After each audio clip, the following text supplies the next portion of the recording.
বৃন্দাবনের বাতাস তখনও স্নিগ্ধ, যেখানে শত সহস্র বছর ধরে প্রেম তার নীরব সাক্ষ্য রেখে গেছে। কালিন্দীর অর্থাৎ যমুনার তীরে প্রকৃতির প্রতিটি কোণে যখন বসন্তের প্রথম বাতাস বয়ে আসত, তখন বৃন্দাবনের প্রতিটি ধূলিকণা যেন এক স্বর্গীয় স্পন্দনে জীবন্ত হয়ে উঠত।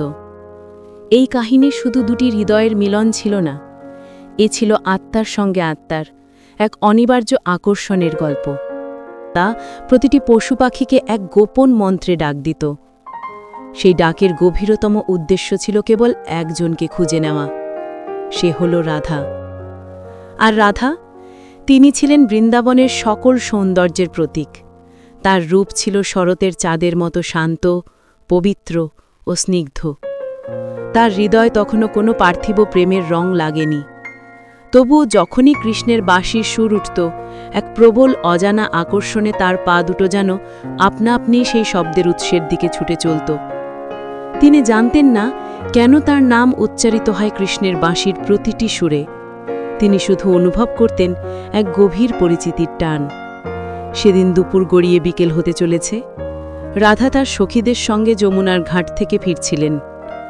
হঠাৎ সখীদের হাসির কোলাহল ছাপিয়ে ভেসে এলো সেই সুর যা রাধাকে প্রথমবারের মতো নিজের অস্তিত্বের গভীরতম অর্থটি বুঝতে শিখিয়েছিল। বাঁশির সুর ক্রমশ তীব্র হচ্ছিল। রাধার সমস্ত ইন্দ্রিয় যেন সেই দিকেই ধাবিত হল। তিনি সখীদের কাছ থেকে বিচ্ছিন্ন হয়ে সবুজ বনপথ ধরে এগিয়ে চললেন। প্রতিটি পদক্ষেপে তিনি যেন প্রকৃতির সেই গোপন মন্ত্রটি শুনতে পাচ্ছিলেন, যা বলছিল, যাও, তোমার অপেক্ষার অবসান হতে চলেছে। সঙ্গীত, বাঁশির সুর হঠাৎ থেমে গেল। অবশেষে তিনি দেখতে পেলেন একটি বিশাল কদম গাছের নিচে তার পাতার ঘন ছায়ায় দাঁড়িয়ে আছে সেই রাখাল। কৃষ্ণ তখন চোখ বন্ধ করে বাঁশিতে মগ্ন ছিলেন। ঠিক সেই মুহূর্তেই যেন এক দৈব নির্দেশে কৃষ্ণের বাঁশি থেমে গেল। তিনি চোখ খুললেন, আর তার দৃষ্টি গিয়ে পড়ল গাছের আড়ালে দাঁড়িয়ে থাকা রাধার উপর। সময় যেন মুহূর্তের জন্য স্তব্ধ হয়ে গেল। বৃন্দাবনের সব শব্দ, সব কোলাহল যেন সেই নীরবতা শুনতে চাইল। এই ছিল তাদের প্রথম দৃষ্টি বিনিময়, এক স্বর্গীয় লগ্ন যা শুধু চোখ দিয়েই কথা বলেছিল। কৃষ্ণের কালো গভীর চোখে ছিল এক গভীর স্বীকৃতি, যেন তিনি তার চিরকালের সঙ্গীটিকে খুঁজে পেয়েছেন।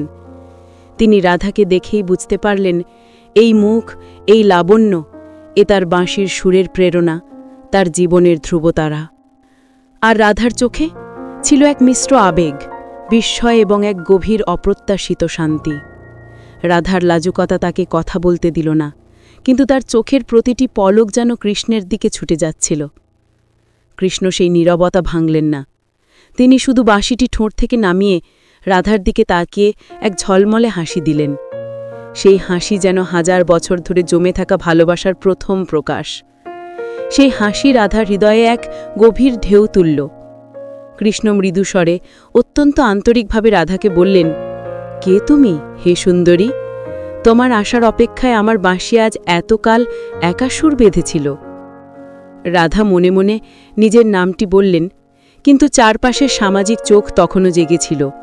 তাদের এই নির্জন সাক্ষাতের খবর যদি দ্রুত ছড়িয়ে পড়ে, তাহলে এই প্রেমের অঙ্কুরেই বিনাশ হতে পারে। তাই কৃষ্ণ এবং রাধা দুজনেই বুঝলেন, এই মিলন লুকিয়ে রাখতে হবে।